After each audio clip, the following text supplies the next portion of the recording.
गर्मी में गरीब बेटी की जादुई खास की एसी।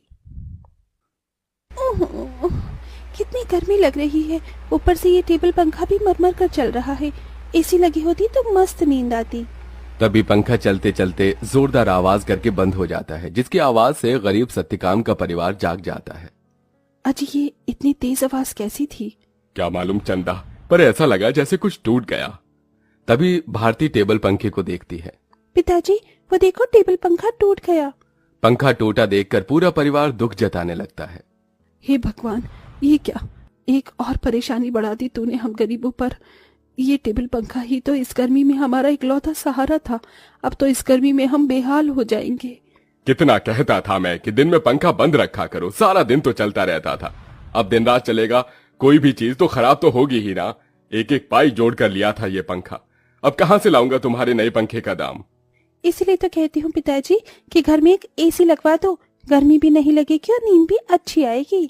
ये सुनकर गरीबी से झुंझलाया सत्यकाम अपनी दूसरी बेटी भारती को डांट लगाते हुए बोला, अरे चुप कर तू भारती, तेरा बाप कोई सर्विस वाला थोड़े है जो लाख रुपए महीना कमाता है। जब देखो एसी एसी एसी कहते रहती है।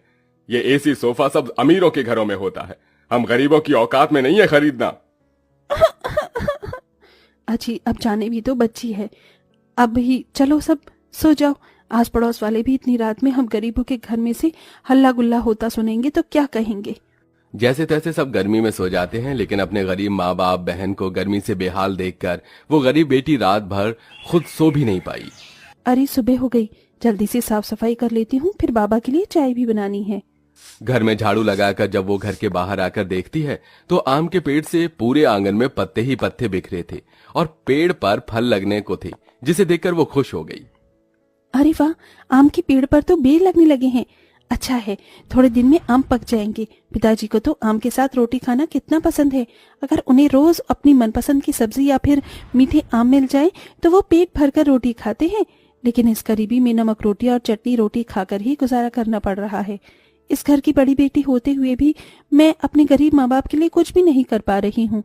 मेरे प्यारे आम के पेड़, मैं उनके लिए कुछ करना चाहती हूँ। खास करके भारती की ख्वाहिश है कि हम अपने घर में एसी लगवाएं। सबसे पहले मैं अपनी कमाई से अपने घर में एसी लगवाऊंगी।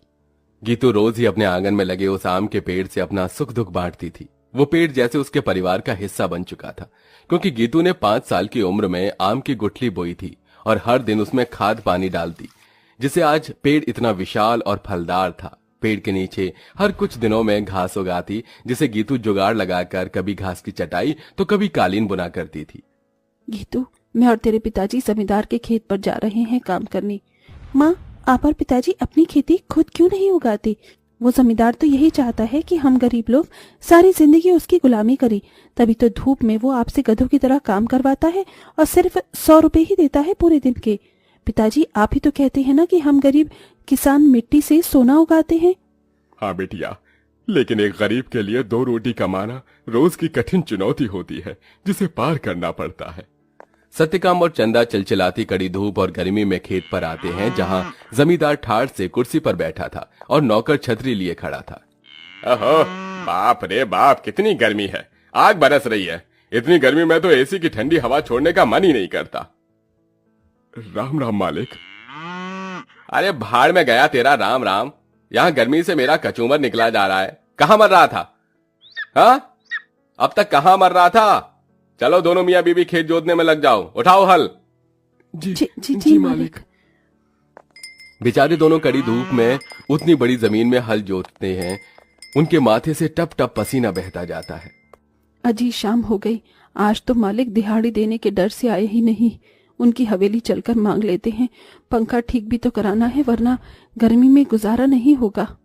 दोनों जमींदार के घर आते हैं, जहां जमींदार पांव पसारे एसी की चिल्ड ठंडी ठंडी हवा खा रहा था।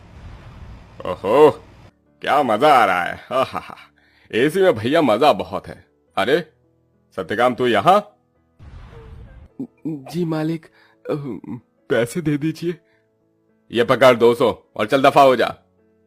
इसी तरह दिन गुजरते हैं। दोनों मियाँ बीवी जो भी कमा कर लाते अपनी गरीब बेटी के हाथों में रख देते, जिससे बहुत ही समझदारी से गीतू घर चलाती और उसमें से कुछ बचा भी लेती। 100, 200, 300, 350, 400, 410, 420, 30, कुल मिलाकर मेरे पास अभी तक ये 700-800 रुपए ही इकट्ठे हुए हैं। इतने में एसी कहाँ से आएगी? अगर मैं किश्त बंधवाकर भी एसी ले आऊं तो फिर मैं कैसे किश्त भरूंगी? तभी भारती अपनी गरीब बहन गीतू को